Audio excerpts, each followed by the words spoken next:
John. Hello again. I guess it's time for another State of the Universe report. Oh boy, I'm ready. Hey, I was noticing, looking at some of the other Blogging Heads conversations, that everyone else seems to have these really kind of trendy, almost invisible headsets. And I have this one that kind of looks like, like the Borg on Star Trek. Right. Yeah, you should have be even more a character if you had a giant computer from the 50s with all sorts of blinking lights and stuff. Well, it's funny you should say that. This is going to sound like it's planned, but it wasn't. But I've been experimenting with headset fashion here. Oh, really? Yeah, if you'll bear with me a minute. I know you won't be able to see this till later, but I have to try out a headset here that I found. Just a sec.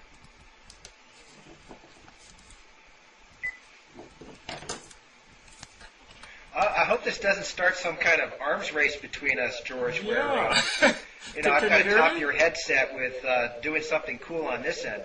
Yeah, can you hear me?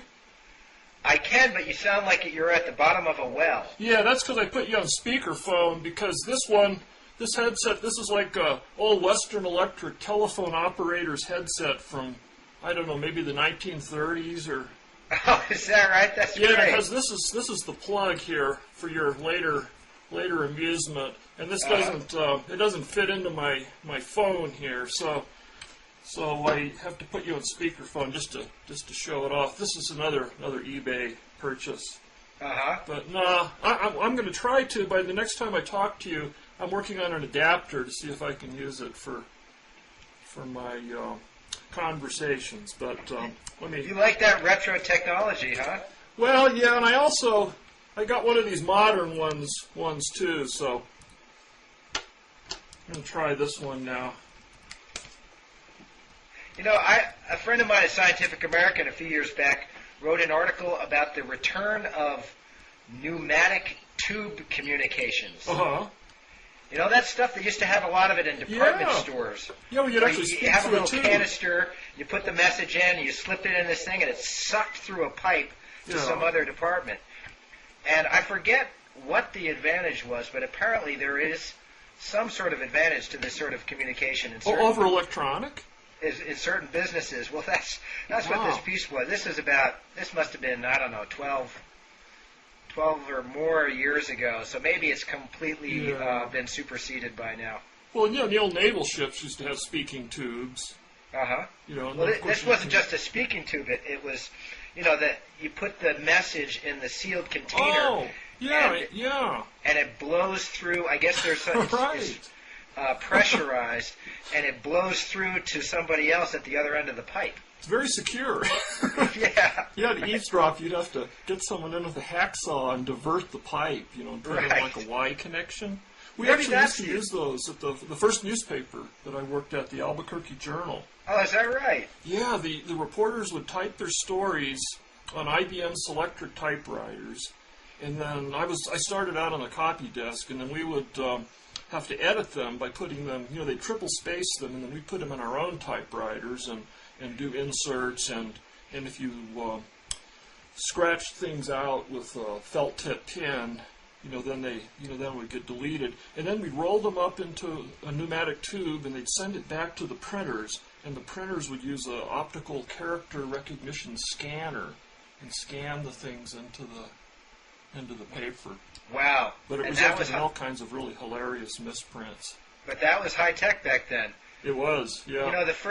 When I think about the changes in our business since I got into it in the early 80s, my first job working for an engineering magazine, we had no computers. I had this gigantic IBM Selectric, and it had this eraser function, but it was busted on my machine. So I had like this giant industrial-sized thing of whiteout. Remember whiteout?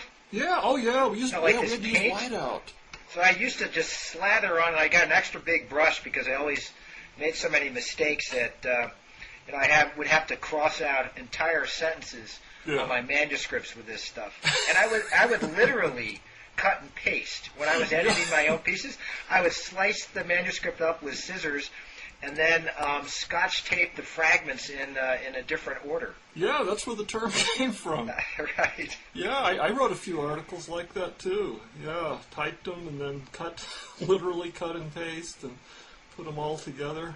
I guess we've progressed since then. Well, yeah, the big moment for me was when I got to, after that I covered the police beat in the Albuquerque Journal, and then I got to have the cool technology. They gave me a four-wheel drive vehicle that had all these antennas on it and police scanner radios. And, yeah, but I didn't really get to use a computer to write until I got to the Minneapolis Star, and they had a word processing system.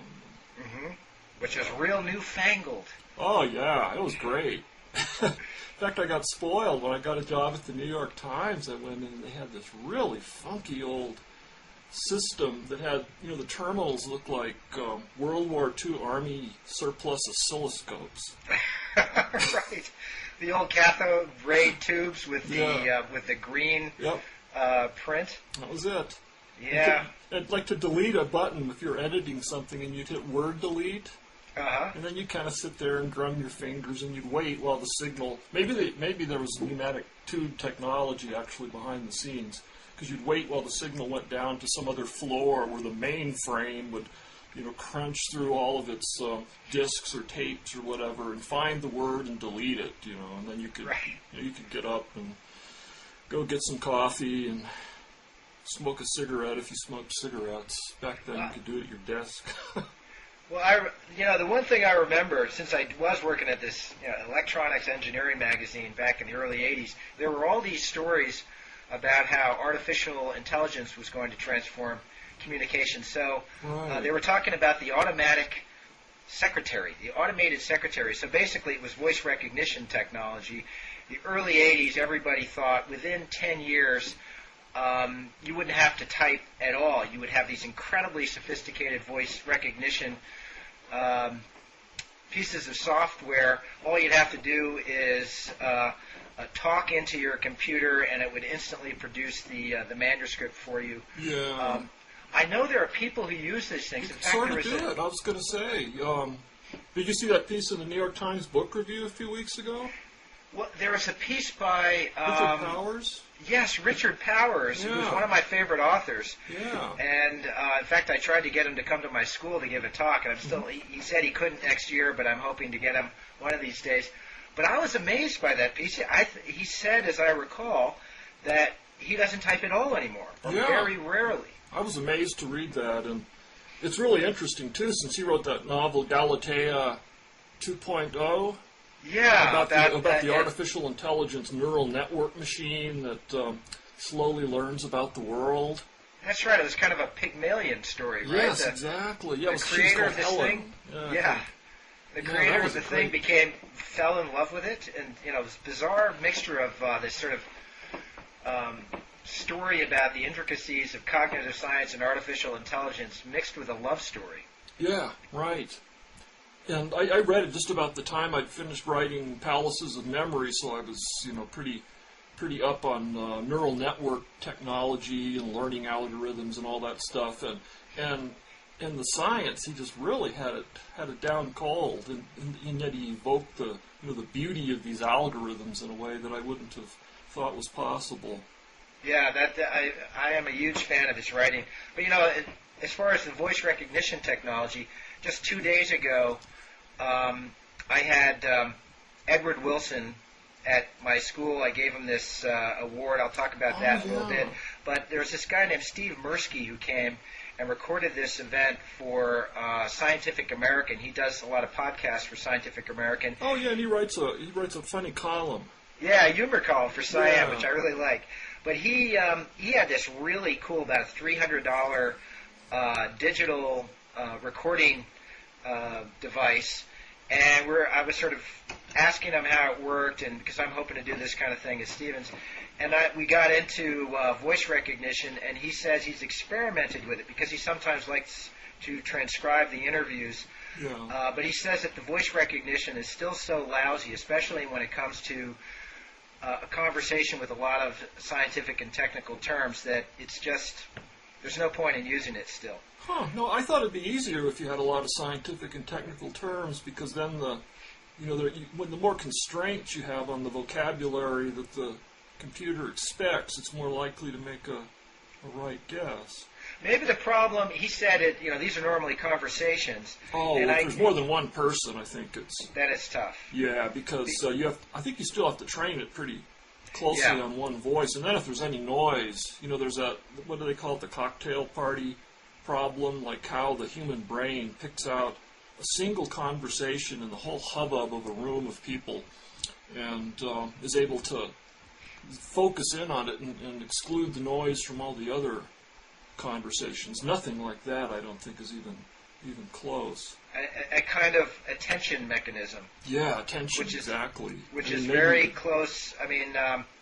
Christoph Koch, when he talks about consciousness, he says it's consciousness is attention plus short-term memory. Uh-huh. So if you can figure out how we manage to focus on one item in all this sort of mass of data that's flooding into our brain at any given second, then that might be the key to understanding consciousness. Here we are talking about consciousness. Yeah, it's funny. I guess it's worth a diversion. But, since I talked to you last, I found this article by David Chalmers, the Australian. Yes. Australian, and, right. Yeah, turns out. So Chalmers wrote really good review piece. I'll send the link to Bob to put up on the site. Just basically talking about the consciousness problem. And I get the feeling that what Koch and Crick were doing, and this idea of focusing and attention, he would say that that's one of the so-called easy problems. It's something you can conceivably imagine that our current science can answer. Right. Even if it can't, it's it fits in with the basic frame. While this idea of just experience and qualia, what is it like to experience red or see above in some key, that this is the hard problem that you had mentioned, where if I read him right, he believes it's not actually going to be found in our current science and of quarks and leptons and giving rise to cells and neurochemistry, but that we have to define or bring some other whole new element into science and just define this kind of experience or conscious feeling as one of the givens. Yeah. Yeah. So I'd like to talk to Chalmers about this sometime, because I've got a real problem with his, first of all, he describes the hard problem, and I think he does a good job of doing that, even though people have been talking about the hard problem in one way or another, actually for hundreds of years. Well, yeah, James. James, and even going back to Leibniz. I've got a whole, for my second book, I found this whole series of quotes of people who, and even Socrates talked about the hard problem. Yeah. It goes back to the explanatory gap. You've got subjective experience and then the material world over here, and the question is whether you can join them somehow. But Chalmers, so he talks about the problem, and he does it in a way that really grabs people's attention effectively. But then his solution just doesn't work for me. So as I recall, he says that we have to postulate a new fundamental property of reality, which is information. In addition to... Yeah, I think he certainly seems to have given that as one possibility for what this new... as I read him, he was saying that we have to posit something new that's going to account for this consciousness. But and then he mentions information. This is just one article that I read, but I wasn't sure that he was saying information for sure in the the Claude Shannon bits one or zero kind of information, or more like Wheeler's it for bit, where the universe bootstraps itself into existence through observers. Yeah, the one the thing that sticks out in my mind is that in one of his essays, it might have been the one he wrote for Scientific American, he sort of describes this. I thought it was in this particular essay, this new property, information. And then it's a question of, well, which objects in nature have this property of information, Yeah. and how do we recognize it when it's there. And he said that one consequence of his definition of information was that a toaster oven Yeah. has some sort of rudimentary consciousness. Oh yeah, or a thermostat, but or even a rock. And I mean, I think it's the idea of panpsychism, where if there is this property, maybe rocks don't have it, but if it's like part of the physical universe and we're admitting something new into the physical realm beyond the matter and energy components that we have now, that this would imply the possibility of panpsychism. yeah, and to me that's clearly wrong. I mean, what do you think? I mean, forget rock. Rocks. I think to say that rocks are conscious means that then the term consciousness has absolutely no meaning anymore. I think it's more interesting if you talk about something like a toaster oven, because a toaster oven has electrons sort of, depending on what kind you have, it's got electrons sort of racing around it. It's got some sort of rudimentary circuit, and then something happens, and the front pops open or the toast pops out the top. So it's a little. Well, it has. I think the point is also that it has feedback mechanisms, right? Yes. I mean, like a thermometer wants to have the room at a certain temperature. Right. To use to use what Dan Dennett calls the intentional stance, and it's a way to think about it. But I don't think most of us would say that there's any intelligence in a thermostat, and much less any consciousness. Well, okay, so we're agreed on that. So that, well, I think so, but I really do find it fascinating, this idea that in carving up the universe we've left out some important component that has to do with consciousness. And we've really opened a can of worms here. Yeah. I'll just let me say Stuff one more those thing. worms back. And maybe we can get back to this. Maybe we can even get David Chalmers to join us in one of these things someday. Yeah. But it's the only way that I can make sense of information is if it's if there's free will or choice in the system somehow. Yeah. And the reason why I don't think that a toaster oven it's useful to think of it in terms of information is because it doesn't have any choice. You push the button and then it automatically works in a certain way. Whereas we, I believe, do have choices. And so one way you can think about information is data that has the capacity to surprise you, to make you look at the world in a different way, and to offer you different options for behaving in the world. And that's I think, free will, or one way to define free will. Maybe. I don't know. It's so. Talk about and a rock doesn't have free will. Hard problem, but it was Gregory Bateson that defined information as the difference that makes a difference. One or zero. Yeah. But it's still, when you're making a decision, it comes down to a binary flip of the switch at some point where you decide that you're going to do this or not do that, and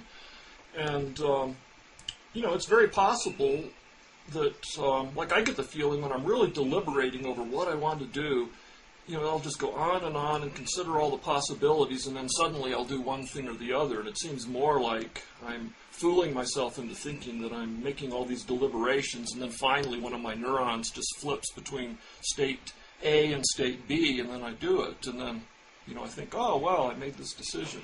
I think there's some I feel that way when it comes to certain decisions, and you're being pushed in one direction or another by something that's below the level of conscious deliberation. But I've got to believe that my deliberations in many cases do make a difference when it comes to what I actually do. So. Yeah. Otherwise I can't. Free will is something that I find endlessly fascinating. I think it's sort of lurking at the bottom of so many different problems in science, obviously psychology and neuroscience, but even physics, I think. Yeah. The question is what kind of physics can accommodate the concept of choice, which is when a system's behavior or future is determined not just by the physical properties of the system, but by this sort of psychological state that emerges from the physical properties but can't be completely defined by it. Well, yeah, I mean, that's kind of the mystery that Chalmers is grappling with, right? I mean, he's saying that he believes that can't arise from physics as we understand it currently, and that therefore you have to introduce this new element it's sort of like what William James called, I think, in a derogatory way, primordial mind dust, or some people talked about atoms of consciousness. So I just found a quote from James. He said, "Just as the material atoms have formed bodies and brains by massing themselves together, so the mental atoms, by an analogous process of aggregation, have fused into those larger consciousnesses." So basically running on a parallel track with all the chemical actions in the brain, you would have this mirror world where you were having mental actions that were made up of these atoms of consciousness. Nice. And then he goes on and he quotes Thomas Henry Huxley, who says, "The soul stands related to the body as the bell of a clock to the works, and consciousness answers to the sound which the bell gives when it's struck. So the feeling we call volition," Huxley proposed, "is not the cause of the voluntary act, but the symbol of that state of the brain which is the immediate cause of that act." Now, isn't that a lot like those? That's a great... It is a great quote, but so that's very skeptical of the notion, or at least sort of the folk wisdom version of free will. Yeah, I mean, James was sort of, I think, saying that this was, really objectionable, and then Huxley thought it was correct. And when I read that, what really leapt out at me, or actually it leapt out with a friend who was reading the manuscript and reminded me, this is actually in my 10 Experiments book, which is why I had it at hand. This sounds like those experiments in the 1970s by Benjamin Libet, or is it Libet? I always called him Libet, but... Yeah, I call him Libet too, but I didn't want to seem... I wanted to at least be aware of the possibility that I was wrong. Right. So he's the guy that found that, that there was a very distinct neural signal emerging from the brain that preceded by something like a third or a half of a second. Half a second, yeah. Your conscious decision to do something. Like they call it the readiness potential, I think. Right. Yeah, so basically if you get someone and do an experimental setup where you get them to indicate at what moment they decide to move their index finger, and then you measure, and at the same time you have them hooked up to an electroencephalogram so you can measure electroencephalograph, so you can measure their brain waves, and then you see that a half second before the person believes he made the decision to move his finger, there's a little neural signal of some sort that that anticipated it.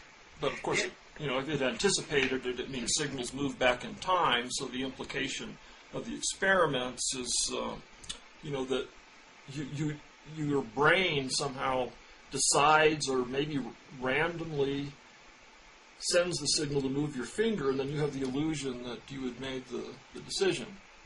Yeah, I talked to Libet, we'll call him, about that once, and asked what the implications were for free will. And he first said, I hate it when people ask me this question. But then he said that he thought where free will came in was when, so we have these impulses that our brain throws up at us, and then we become conscious of them. And we have the capacity then to either act on or veto those impulses. So he still believed that when it came to the big stuff, we had free will? Yeah, but he seemed to be pretty uneasy about, he seemed to think that there were, this free will of just sort of vetoing or sort of agreeing to what your brain was deciding below the level of consciousness. That's not a free will that would make most people very happy. And and I still believe that, as I said, that to me, I think believe in free will if you have if you believe that your deliberations matter to your behavior, and I think that they clearly do. I mean, one way I try to think about free will is that free will has to exist if some creatures have more of it than others. So a baby really has no free will. A rock, definitely. A toaster oven, they have absolutely no free will. A baby doesn't even really have any free will compared to, say, a 5-year-old child, which is capable of recognizing different possibilities and options for his or her behavior. We have more free will than that 5-year-old child. We also have more free will than somebody who has obsessive compulsive disorder or schizophrenia. Yeah. So whatever it is that we have that is lacking or exists in some reduced amount in an infant or somebody with mental illness, that's what I think we can call free will. Yeah. Well, I think that all sounds like a good way to think about it, but it seems like this free will, if it exists, I mean, at least we know the illusion of free, or the perception or the sense of free will exists, and if it turns out to be illusory, it would still serve the same purpose of, making you think that your deliberations mattered and, having to, consider consequences of actions, but it could still be illusory, couldn't it?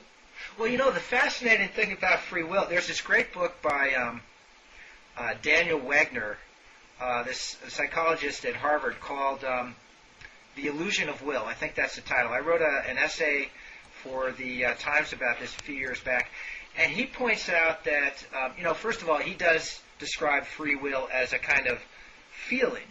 And he says that sometimes it's a feeling that is totally illusory.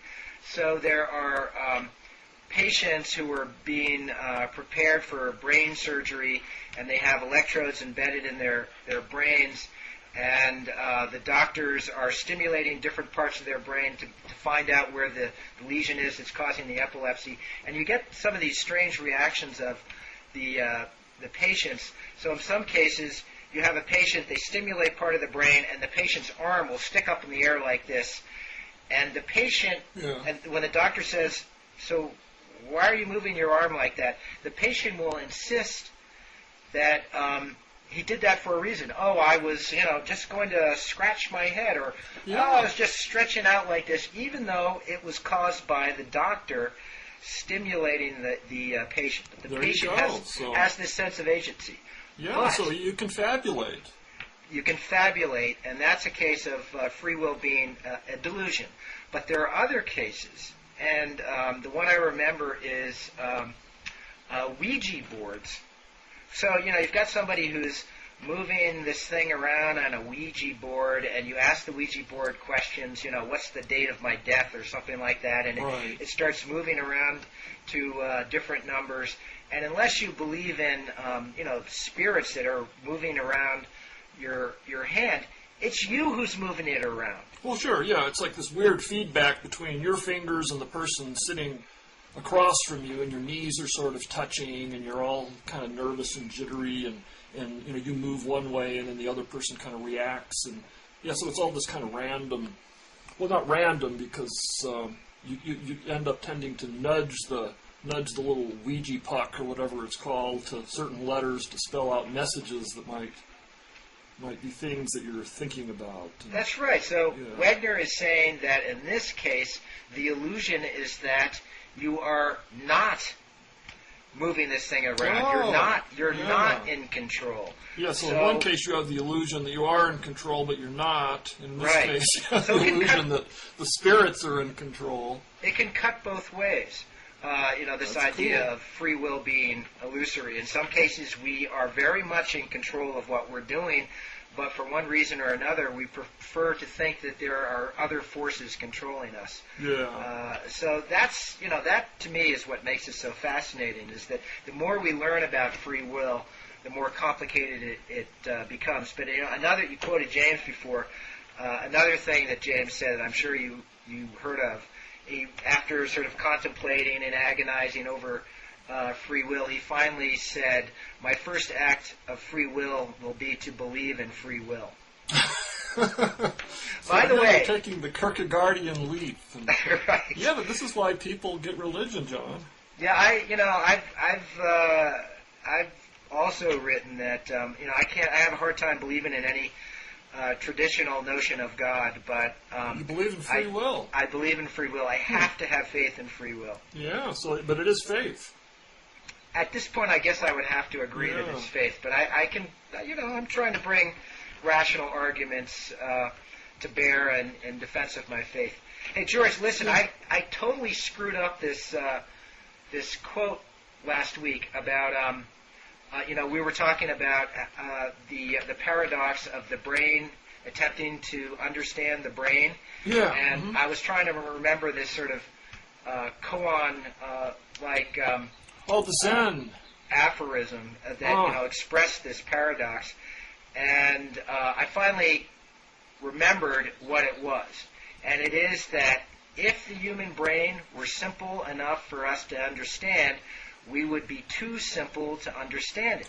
Oh, that's nice. Now, the corollary of this, I'm going to say this before any of the viewers in Blogging Heads TV land say it.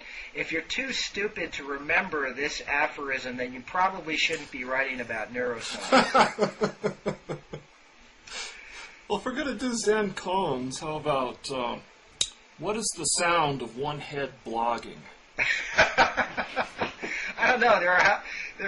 There's a lot of that sound out there on the internet.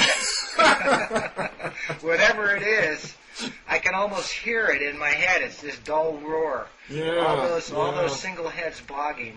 Hey, did you know that when they do movies and they have, we were talking about the cocktail party problem earlier on auditory perception, but when they do these movie scenes where they're having a crowd at a cocktail party or an audience and they want to get this hubbub, that the actors, these bit players, are all told to say rutabaga, rutabaga, rutabaga, and that's what they're actually saying over and over again.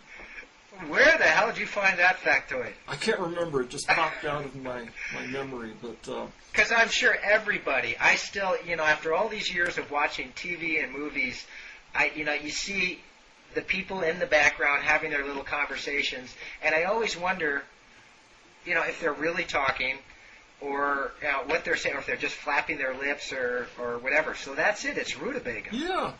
It just made me think of it because we're imagining the whole blogosphere as all these people. I mean, at least we know we're talking to each other, but right. A lot of them are just kind of talking out into the void, and it's like all these people saying rutabaga, rutabaga, rutabaga. Who knows? Maybe that has as much value as anything that we're saying. Hey, we're listen. Kind of far afield, I think, is something we wanted to talk about, which was you got to host E.O. Wilson the other night. I gotta say, that's what's so fun about these conversations is that we plan them out and then we always go shooting off in all these directions. I think that's good. Yeah, I like it. Yeah. So anyway, on Wednesday, E.O. Wilson came to Stevens to accept the first Center for Science Writing's Green Book Award. Yeah, which you invented, basically. Yeah, I just invented and decided, I'm just glad that he wrote this book, The Creation, which is his attempt to reach out to religious people and enlist them in the cause of conservation, because I really wanted to bring Wilson to Stevens one way or another, because he's one of my favorite scientists, and he was just great. So we got up on this stage, we had a great turnout, and talked about science and religion, and Stephen Jay Gould, and Richard Dawkins, and the Bush administration, and we were all over the place. But the thing that he was most excited about, he had a real news story to announce to us. He had been at the National Press Club earlier that morning, this is, as I said, just 2 days ago, May 9th, and had announced that there is now massive funding for something that he's been lobbying for many years, called the Encyclopedia of Life, which is an online catalog of all known species. So each species will have its own page with pictures and all the information that's known about it. And I can draw on documents going back to Linnaeus, Wilson said. Wow. And it would be accessible to anyone around the world. And he thinks that this will obviously serve the cause of biology, of science, of understanding species and their interrelationships. But he also hopes that it will serve the cause of conservation. So he's always said that, there's this horrible tragedy that we're destroying species at this incredible rate now without even knowing what we're losing. Yeah, we haven't even cataloged life yet, and we're killing it. So this way, at least we'll know what we're destroying before we destroy it.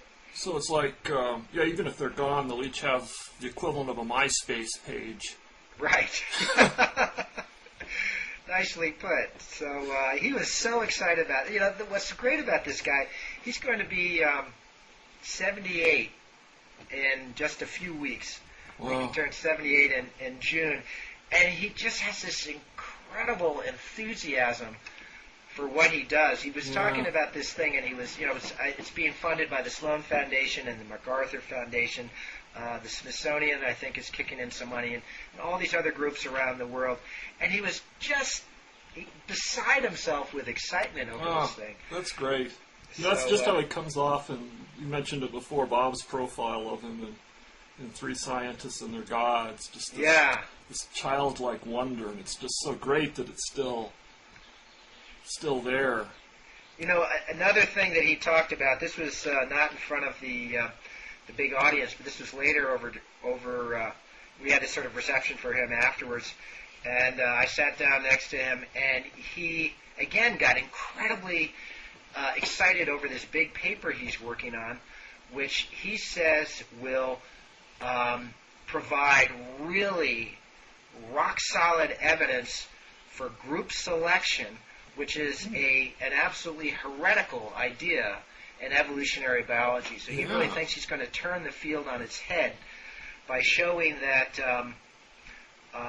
natural selection can occur not only at the level of individual genes, which is what Richard Dawkins said in his famous book, The Selfish Gene, or individual organisms, which is sort of the dogma of evolutionary biology that was established by George Williams and William Hamilton and people like that about 50 years ago. But group selection says that natural selection can occur at the level of whole populations, of families or groups or tribes. Wow. And Wilson believes that this might explain the evolution of certain kinds of altruistic or cooperative behavior.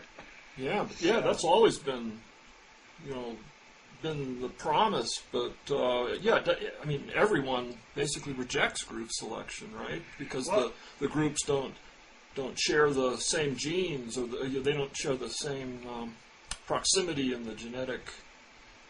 They're not related. So there's like kin selection too, right? That's like between individual selection and the possible group selection, if it exists, where you'll make a sacrifice to save someone who shares some of your genes, like a child or to a lesser extent a niece or a nephew, but it wouldn't explain why someone will sacrifice themselves and their genes to save someone who's unrelated to them.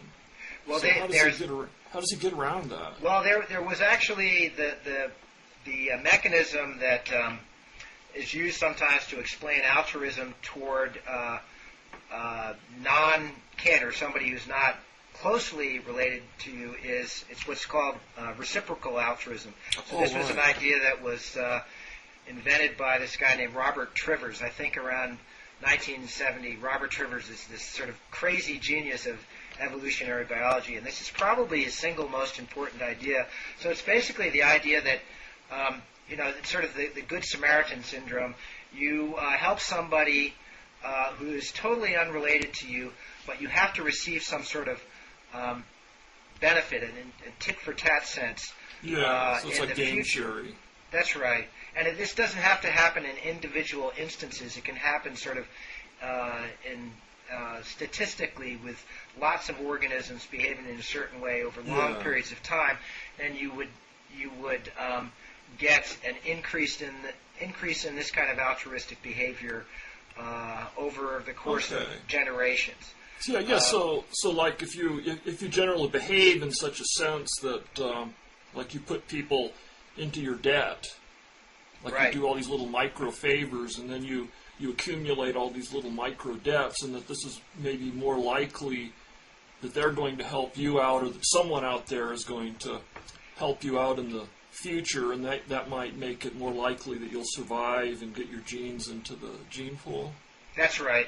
But that still operates, and this has been seen, one of the examples that's usually trotted out because it's so vivid is vampire bats, which they go out, they gorge on blood, and sometimes, I guess the feeding isn't all that good, and one vampire bat will do really well, and they come back and they actually have more blood than they can give to their own offspring, and so they will, I think this is the way it works, a mother vampire bat will regurgitate some of her blood either into the mouth of another female vampire bat to give her children, or maybe directly into the mouths of the other offspring. So that's thought to be explained by reciprocal altruism, because then that other mother who didn't have such a good night feeding that night will reciprocate later on. I see. But that happens at the level of the individuals. Group selection says that you would expect these genes for cooperation and sharing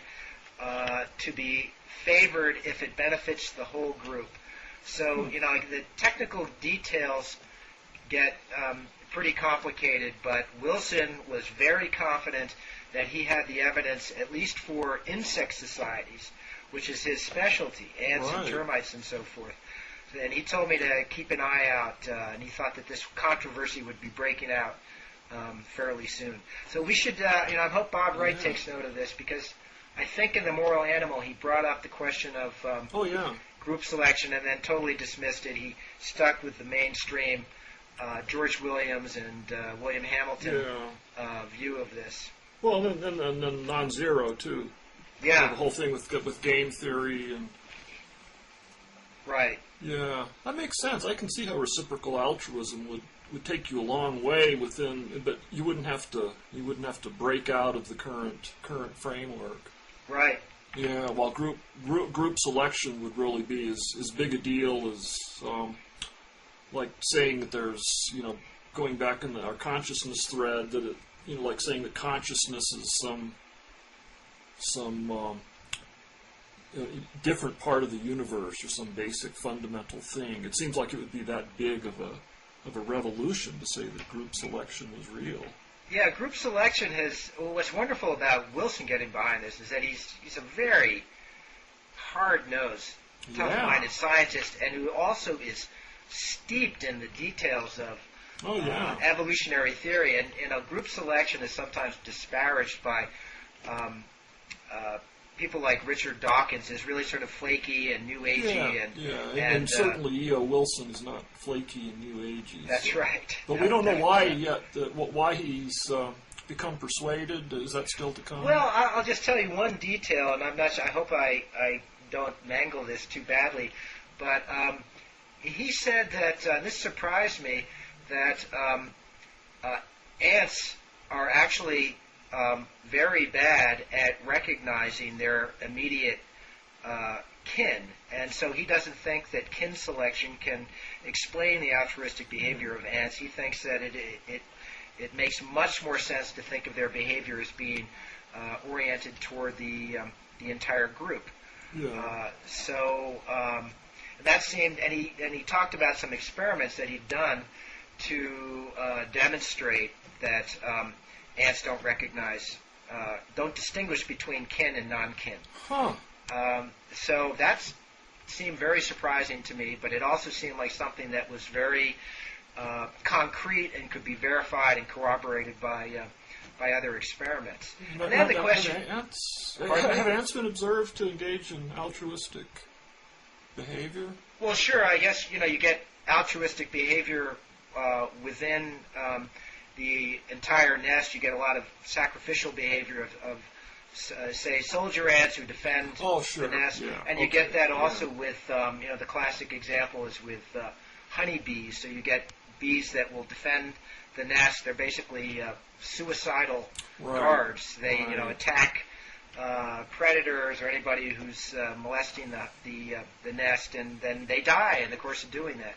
So that's And sort of the the traditional ultimate. view would be they're doing that only for the sake of their own little corner of the gene pool, like That's right. their relative bees, huh?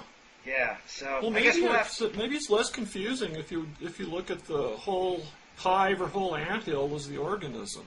Yeah, and then the question is how you make the transfer from insect societies to humans, where obviously things get a lot more complicated. But I mean, there's a guy named David Sloan Wilson who also has been promoting group selection. He's not as prominent as Wilson, but he's a well-known evolutionary theorist. And he's been promoting group selection for, 10 or 15 years. I did a little piece on it, on him for Scientific American before I left back in the 90s. And he's written a book recently, I think it's called Darwin's Cathedral. I hope that's the right name, which is arguing that you can understand religion as an adaptation that was selected for at the level of groups. Oh. Yeah, I'm going to have to read some of this stuff. It's been so long. So we'll have to see where that goes. Yeah, just the idea that group selection could be back on the table is pretty interesting. Yeah. Oh, I'll keep you posted on that. Okay, that sounds good. The breadth so- of your knowledge always just astonishes me. Oh, no, yeah. You follow a lot Breadth, more fields than I do. It's very shallow breadth. Well, that's but no what depth. we're here for. Yeah. Hey, Journalists are professional generalists. right. Yeah, that's the wonderful thing about being a journalist. Actually, I love science. It occurred to me that, I contemplated being a scientist, trying to get a PhD at various points when I was younger, and then I just thought it would be, being a journalist, you get paid to be a dilettante, and you sort of swoop into a field and suck all the juice out of it, and then when it's dry, you go on to the next fascinating thing. It's like you're always in school, Yeah. You pick people ask, how you pick the subject for your book, and it's just like, well, it was something I wondered about and wanted to know about, and then, you learn enough that you can at least explain it to someone who knows less than you do. Yeah, just follow your curiosity. Yeah, that's what an editor once told me, was that should be your guide in anything you write. Write about what interests you. Yeah. Because if you don't, people can tell. Right. Well, so what else you want to talk about? There was a big, it went right by me, but there was, this huge supernova that exploded. Of course, actually it exploded, how long ago, and the light just got here. Dennis Overby had the first piece that I read about it in the Times. He has a really good lead. His lead is kaboom, indeed. Yeah, Dennis Overby, he's one of my favorite writers. He's an original. At the Times. He actually, I should blame, or people who hate my first book, The End of Science, can actually blame it on Dennis Overby. Yeah. In the early 90s, I had just done a huge article on cosmology for Scientific American. I went to this Nobel Symposium in Sweden and hung out with Stephen Hawking and all these other great scientists. And I came back, wrote this article, and I thought, this stuff is all so cool. These scientists trying to understand the origins of the universe, and all these scientists were so crazy and eccentric and brilliant. And so I'll do something about all these larger-than-life personalities trying to understand reality. And then I came back from Sweden, and I heard about this book, Lonely Hearts of the Cosmos, by Dennis Overby, and I read it and just ripped through it because it was so wonderful, and it was just the book that I had envisioned writing, and it was so beautifully written. Good book, yeah. It was so much better than anything that I possibly could have done myself that I realized it would be pointless for me to write another book on that field. And so then I started racking my brains over what I should write a book about, and ended up writing The end of End of science. science. Okay. Yeah. But anyway, back to the supernova. Yeah. So what did Dennis say about this? Well, this is like, apparently this is the brightest and most powerful stellar explosion ever recorded. And it's a star that was what they described as freakishly massive, 150 times bigger than the Sun. And apparently the current theories of why stars explode into supernovas doesn't really account for how one, this large would blow up. So they've had to they've had to dig out some old controversial theory to try to explain it, and he gets into that, and it's probably too detailed to get into here, but I was just fascinated to think this was it's a galaxy that's 240 million light years away in the constellation Perseus. So that's quite distant. Yeah, so wow, the news is that the biggest stellar explosion ever observed by Earthlings happened last week, and actually, of course, it happened 240 million years ago. Right. Yeah.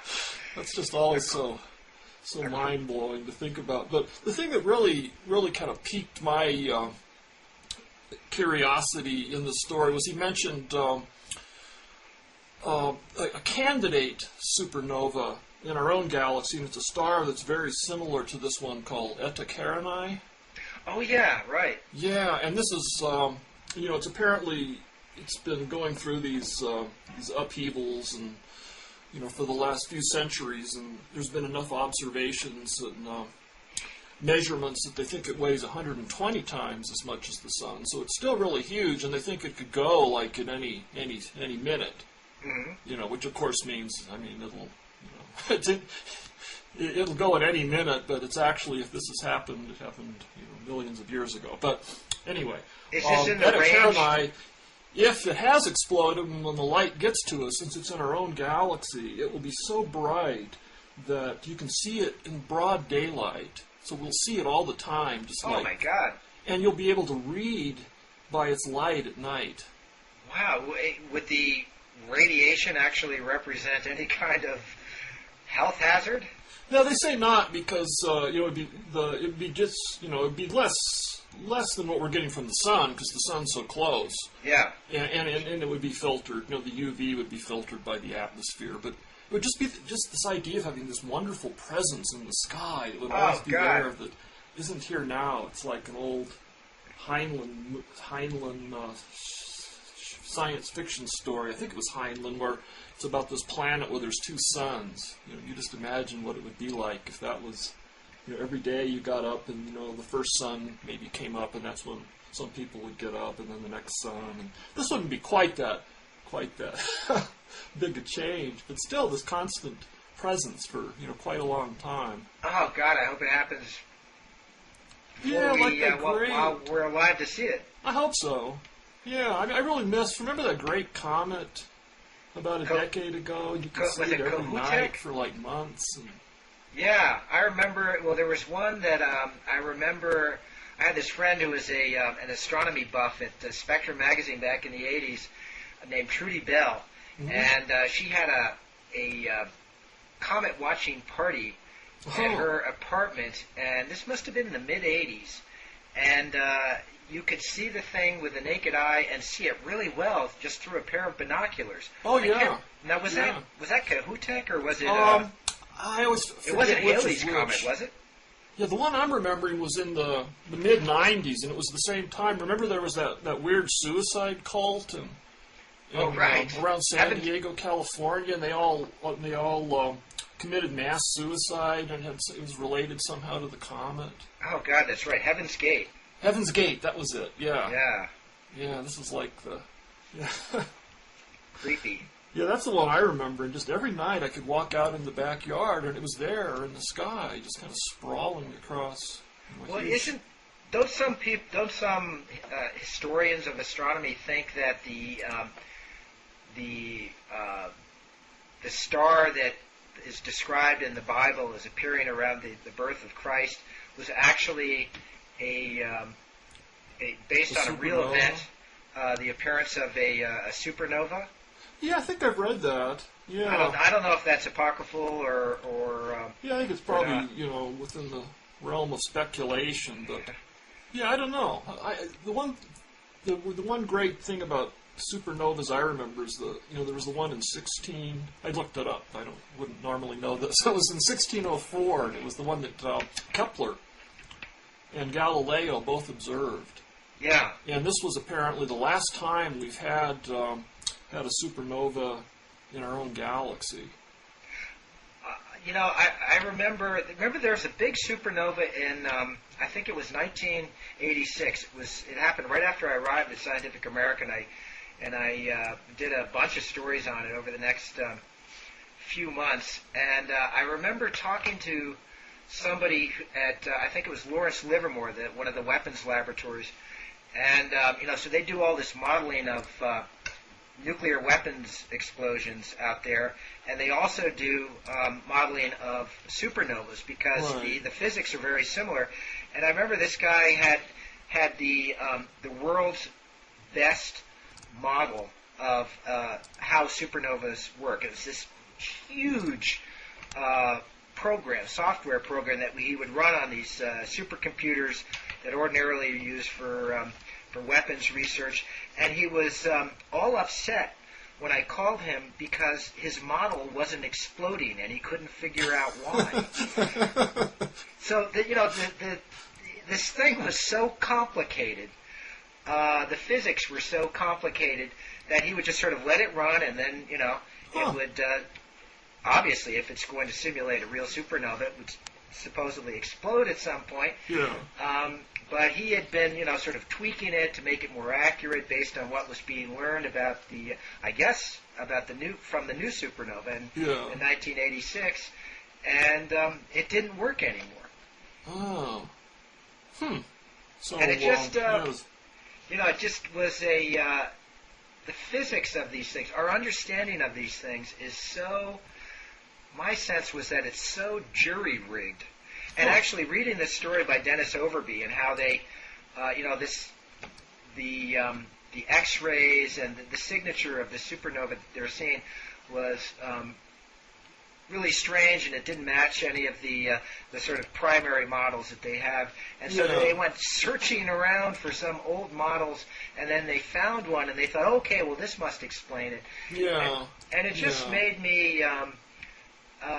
I feel like this is something that you would conclude also. It made me, again, sort of sense how jury-rigged astrophysics is in a certain sense. And my guess is that as we learn more about individual stars and galaxies and so forth, our simple understanding, we have these very simple categories for different types of stars, so the red giants and the white dwarfs and blue, and we have a very clear understanding of the evolution of stars and how they're born. The Hertzsprung-Russell diagram. There you go. Yeah. And, we learned decades ago, and I have a feeling that all of that is going to get astrophysics might become much messier in the future, much more like biology.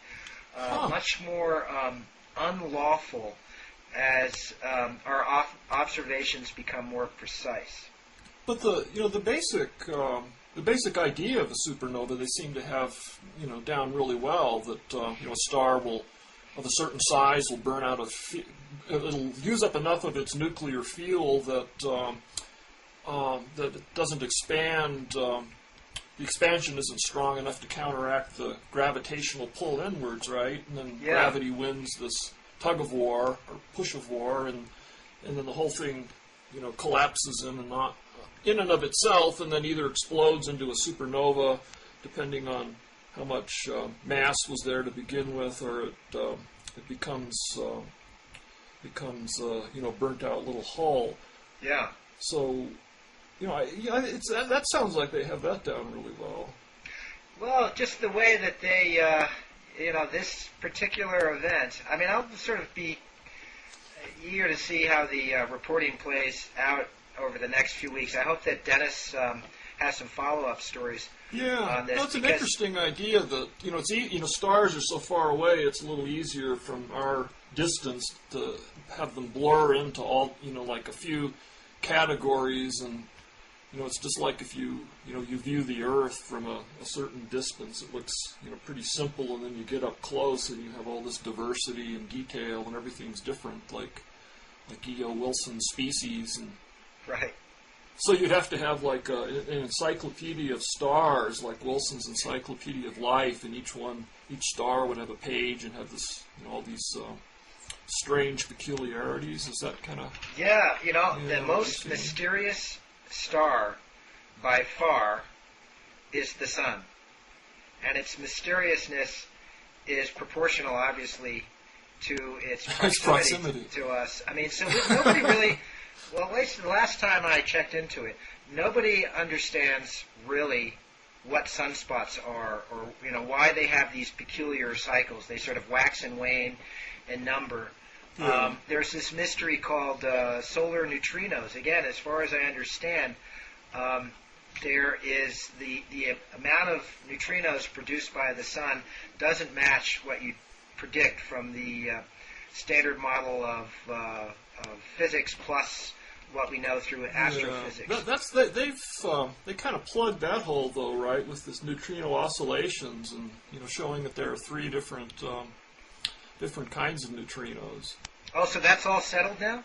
There's yeah, no as more... I recall, again, this is something I've written about, and then I'll be damned if I can remember at the moment. I'd have to go back and dredge it up. But yeah, there was like several big. There was Kamikonde neutrino experiment in Japan, and the Sudbury Neutrino Observatory in Canada, and the basic idea was that there were three different types of neutrinos, and a neutrino would oscillate, between these three different types, and we were only detecting, when we were detecting solar neutrino flux, we were only detecting one kind of neutrino. I There's see. the electron neutrino, the muon neutrino, and the tau neutrino. Uh-huh. That neutrino stuff is just amazing. Once I went down into this into the Sudbury Neutron Observatory, which is like a couple miles below the surface of the Earth, in a nickel mine in Canada.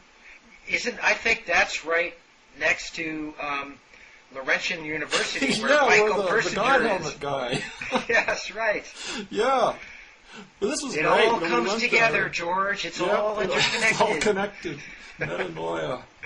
That was a wonderful thing because I went there and then I met the neutrino physicists who had their office in the trailer, and this was a working nickel mine. Uh-huh. So we all had to put on hard hats, with the little lights in the middle, and then we got on this really creaky old cage type elevator along with the miners carrying their lunch boxes. Yeah. And the elevator would stop at a certain tunnel, and the miners would get off and go to work. And then it would stop at the lowest tunnel, and the physicists would get off with their lunch boxes and go to work.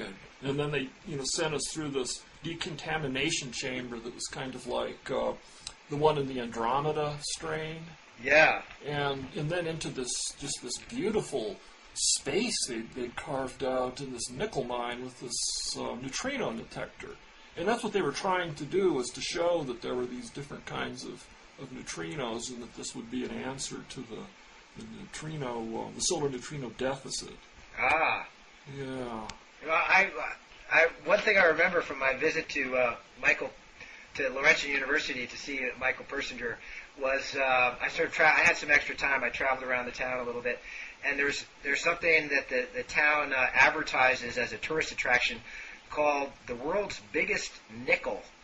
So you actually go, they've got this little park, and there is, it's like I think it was a Canadian nickel, not an American nickel. But it's, it's like 30 feet high and 5 feet thick, this thing made of nickel. Wow. Sudbury's claim to fame. Yeah. I mean, what they should do, they should have a model of the neutrino. What would that look like, though? Just an empty box, I think. Yeah, they should have a neutrino park along with the nickel park. The elusive neutrino. Yeah, anyway. So, I don't know. here Did we anything are. else happen this week? I guess we're running Yeah, well, over you an know, hour here. if there was, we can always save it for next week. Yeah, there's a bunch of stuff on. There was that New Yorker issue on middle age and aging, and Oh, the maybe New York we could Times. get into that in the future. The New York Times Magazine. Yeah, that has some interesting stuff in it by another Yeah. science writer I like a lot, Steve Hall. So maybe Yeah. on wisdom of all things.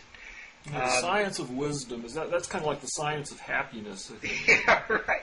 Which is an oxymoron, you know? Science of happiness, science Yeah, of we should wisdom. do a whole thing on maybe science of wisdom and science of happiness. Right.